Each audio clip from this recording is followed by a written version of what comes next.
Why the name Aston in between? Everyone has a namesake out there on Facebook. Ask maybe a more specific question, I can give a better answer to that. Okay, see, I don't ask specific questions because I don't want straight answers, to be very honest. From the crux of it, what reporting actually means.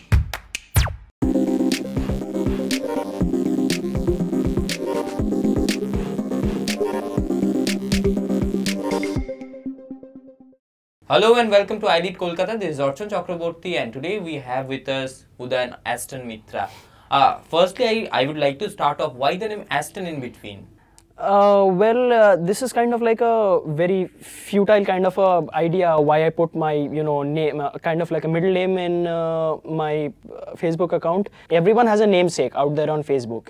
If you search by my name, you'll find at least 15 to 20 different other people. So I wanted to put in something unique by which people can find me out. And as for the name Aston, it's because I'm a huge fan of cars, and among them, I'm a big fan of Aston Martin. What are you doing right now? And how is life after iLEAD? I've completed my masters, and as of now I have no further plans of pursuing any further studies. So I received a job with the help of iLEAD's placement cell, and presently I am working as an academic content writer. So I am working at a company called Nerdy Turtles. Coming out from the education field and coming into the real world, where the employment world, the practical world where you have to survive every day, it's tough. I often miss college. I often miss the warm atmosphere where every day you can make mistakes, you can afford to make mistakes, but every day you can come back the next day and repair that damage. So that comfort zone and having warm people around you with whom you can associate without any problems. There was no barrier of formalities. So that all is of course missing from life, but then there are other charms of being employed. You get your independence and all that. So it's a mix and match. So I'm doing well. Who's your favorite teacher in iLEAD? I mean, who was or is?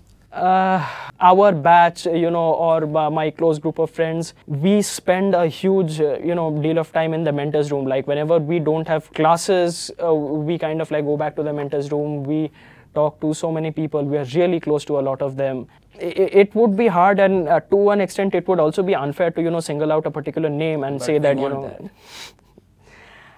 All right. Maybe to start off with, I'll take the names of Ankan sir and Madhuvanti ma'am. Now, technically speaking, Ankan sir was still our, cyber paper teacher. Madhuvanti ma'am has, never been officially a teacher of, the print batch. So we've never had an official class with her. But then again, I've got to learn so much about her from, so many different aspects of life. How enjoying were the internships that you got? You have worked for Statesman and other companies as well. Yeah. So the internships, I would really say, are one of the biggest highlights of my course here at iLEAD. I have never had any kind of proper corporate or any kind of working experience before. So the internships were challenging, but at the same time I just absolutely enjoyed them thoroughly. And coming to iLEAD and working here, I actually got the calling of my life. Like I really found out that yes, this is what I enjoy doing, reporting. Like all the 3 internships that I did were reporting internships. Like I was a journalist, and I did them, and every time I told myself that yes, this is what you're meant for, this is what you'll enjoy, this is what you need to pursue in life. So the first internship I did was at T2, which was in my in my second semester. So T2, like the page 3 subsidiary of the Telegraph, everyone knows about it. It's popular all over Calcutta among the youth. So I had a absolute blast over there. I went to so many different places. I went to different clubs. I went to different events. I met people, general people, celebrities and all that. I got to interact with them. I got to talk with them face to face. The biggest pleasure, I would say, of working as a newspaper intern are the bylines. The fact that you are writing something and then your name comes up in the credit at the end of it. I mean, and the entire the nation or the world or whatever the circulation of the publication may be, everyone's getting to see that. That has a really special feeling, and it's something that a journalist can really enjoy. Moving on to the Times of India, which I actually worked on during my semester break between my second and third semesters. That was also a really great experience because the Times of India is technically the largest circulating English newspaper in the world. not only in India but in the world. So, you know, having your byline up there is a great thing. I worked on a lot of different things. I worked on, you know, incidents, events, accidents. I interviewed, you know, from people at the grassroots level to, you know, ministerial level. So it was, I really felt the importance and the weightage that hangs on the shoulders of a reporter, and I understood from the crux of it, you know, what reporting actually means on the field. So yeah, that was nice. And then moving on, in my final semester, I did a close to 2-month long internship at the Statesman. Well, a lot of people ask me, you know, which is your, you know, favorite among the three of them. I would honestly say that it is the Statesman.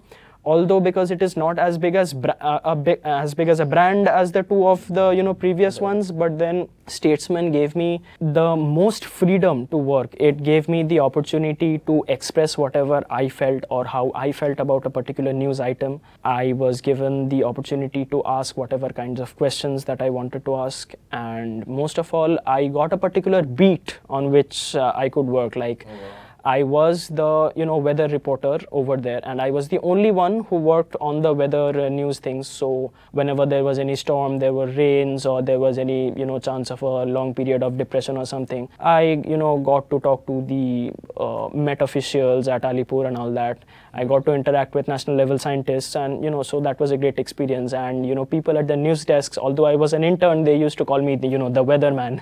Wow. So that kind of felt, you know, nice. So few years ago, you guys started one organization, a non-governmental organization named Helping Hand. Tell something about that. How you guys managed to work, a couple of young people coming together and walking there and making a difference in the society. Absolutely. So see, Helping Hand started off in 2014 basically, and we were just a bunch of school pass outs, like approximately around 5 to 10 people. We came in with an idea, you know, a lot of people talk about society, a lot of people, you know, just say that, you know, what's wrong with us, and then people move on. So we were the people who decided to act on it, and we formed a small organization. And when we did that, we had no idea that, you know, it would reach so far. We are now 5 years old, and as for our activities, as for what we are doing, we are engaged not only in Kolkata, but we are also engaged in a lot of, you know, various villages, you know, outside.